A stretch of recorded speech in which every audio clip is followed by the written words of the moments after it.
School Anarchy. Bad, Bad Children by Greave. I had a dream that us kids took charge at school and we drove the teachers completely insane. This short video extract begins on page 12 of the book. Dearest scholars and colleagues, say pooh to the teacher's reign. We'll start to rule in this building. We'll make it our domain. We'll smash the desks and the cupboards, plaster the ceiling with scrawls. Let's write all over the blackboard and paint all over the walls. Swipe chalk, rulers and pencils, dismantle the cloakroom hoax, and in the respectable library, pour ink all over the books. But in the science laboratory, we'll preserve all that we find. How else can the art of explosions and bomb-making be refined?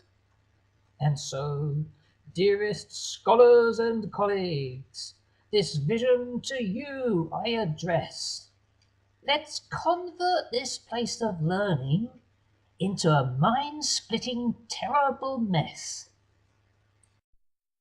So, we all trooped off to assembly, where Headmaster was preaching his spiel.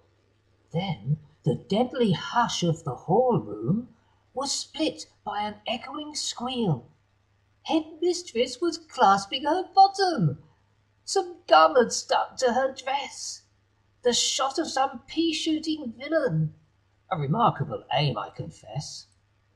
She sat down, for the shock made her tremble.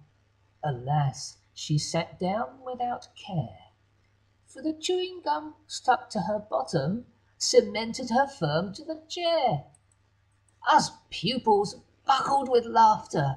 Headmaster ranted with rage, picked up his lectern to hush us by stamping it hard on the stage.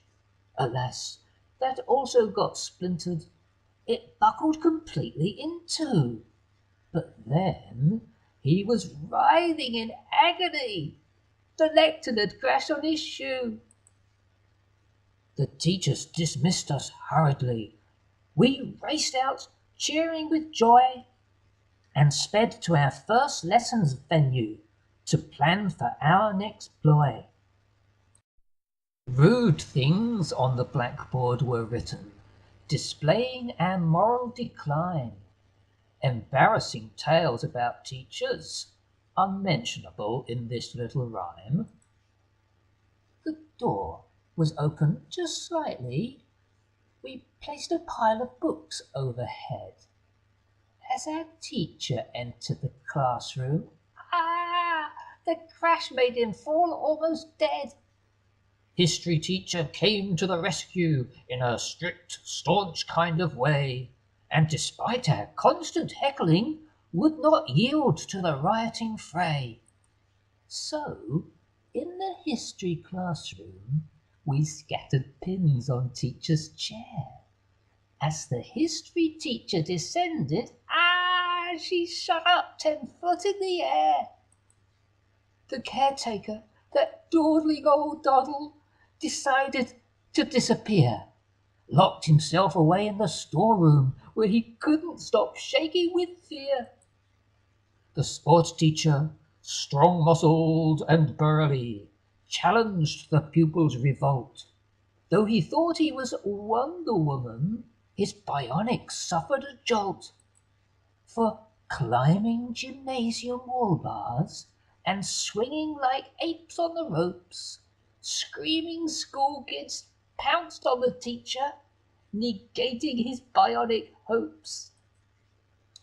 In the school garden compound, where roses blushed with pride, we helpfully filled the watering can from the jar labelled cyanide. Prize roses, petunias and dahlias were sprayed as the watering can tilted. As the botany teacher approached us, The blooming geraniums wilted. The teacher, concerned at the puzzle, was shocked at this stage of ado. As the pansies around him were fading, he felt a prize pansy too. As dinner approached us at noontime, and our stomachs were urging us feed, we sneaked sand in the rolls of the teachers. They were thus true sandwiches indeed. With our trays held at the ready, we hurriedly shoved in the queue, filled our own plates with sizable helpings of beans, chips, and Irish stew. The smash was flicked round the canteen, the peas marbled over the floor, potatoes made excellent missiles, and gravy got smeared on the door. Eyefuls of custard and treacle hit teachers who'd entered the fray. On the floors, which were covered in omelettes, the teachers fled, scrambling away. A truce was called after dinner. A meeting was held by the staff. So, to pry on the proceedings, we viewed through the window to laugh. 100 laughing child faces were squashed against the window pane. Like a plague of inescapable vultures, we drove the teachers completely insane. Like a swarm of ravaging locusts, we stormed through the window pane. The teachers fled like scared cowards and were never seen again.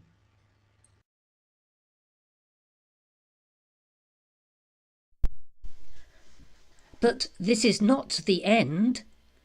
The complete book is available from Amazon or at any bookstore.